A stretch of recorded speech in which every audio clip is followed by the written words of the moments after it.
mechanisms of production and distribution of energy sources, wage, salaries, credit, and the flow of money in U.S. financial institution in any undefined national emergency. It also provides that when a state of emergency is declared by the President, Congress cannot review the action for 6 months.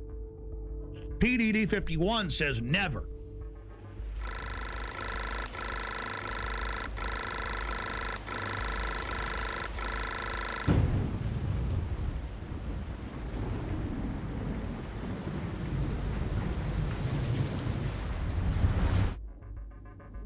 Up on screen are photocopies of the Miami Herald, and this goes back into the 1980s when they had congressional hearings dealing with shadow government and martial law. There's the headline, The Secret Government.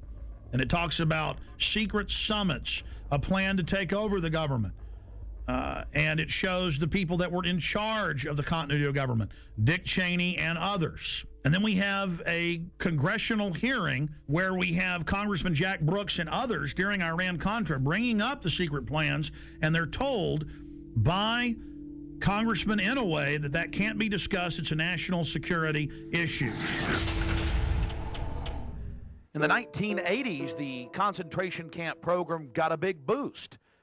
Colonel North, in your work at the NSC, were you not assigned at one time to work on plans for the continuity of government in the event of a major disaster? Mr. Chairman. I believe that question touches upon a highly sensitive and classified area, so may I request that you not touch upon that, sir.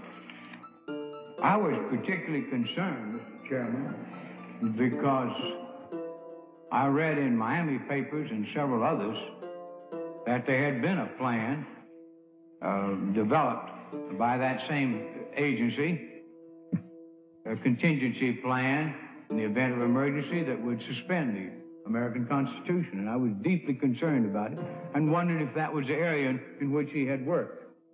I believe that it was. May I most respectfully request that that matter not be touched upon at this stage.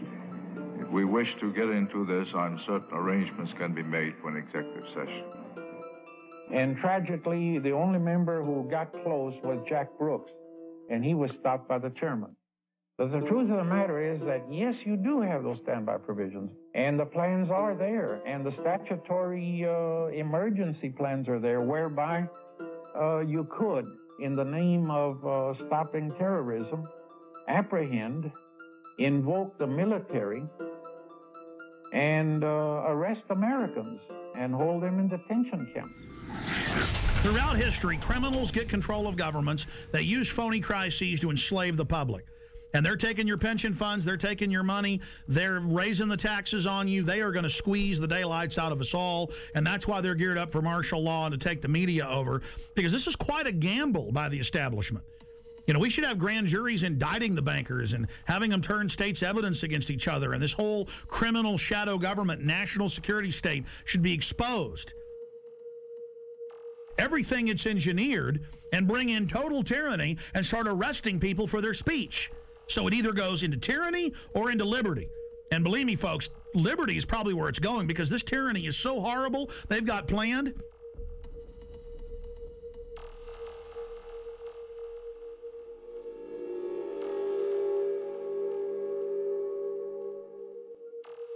Let's go ahead and go to Congressman a year and a half ago on the Homeland Security Board wanting to know about PDD 51. Now, this fight went on for a year.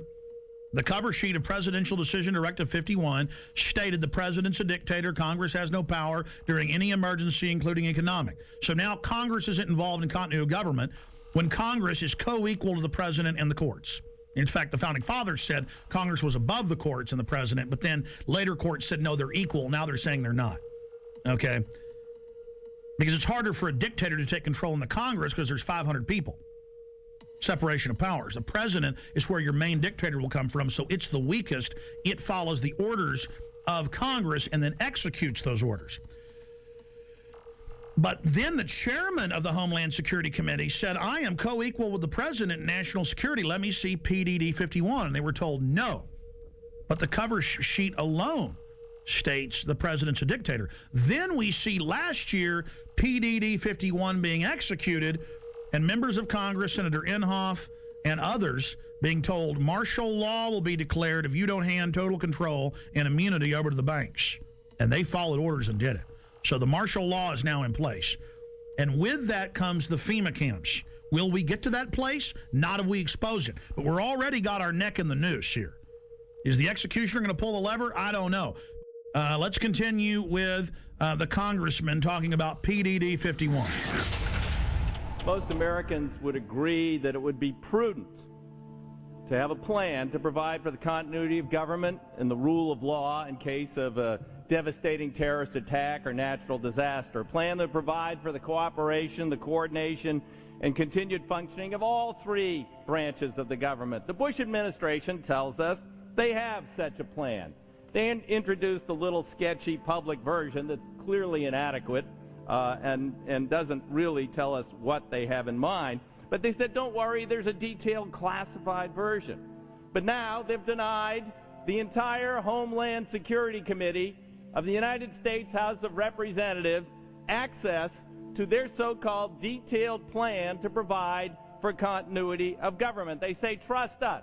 Trust us, the people who brought us Katrina, to be competent in face of a disaster. Trust us, the people who brought us warrantless wiretapping and other excesses eroding our civil liberties.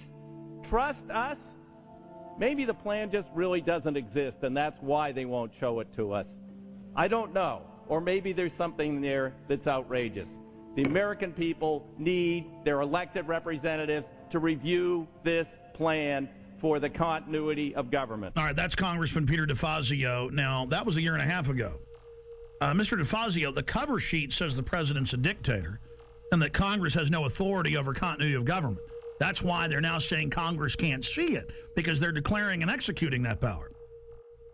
Now, we fast forward a year plus to October 3rd, and here is Congressman Sherman, who we interviewed here on air, other congressmen we interviewed, and Senator Inhofe, saying they marched in and told him martial law will be declared if you don't do this. So we go from the 80s to where don't talk about the martial law plans and the FEMA camps.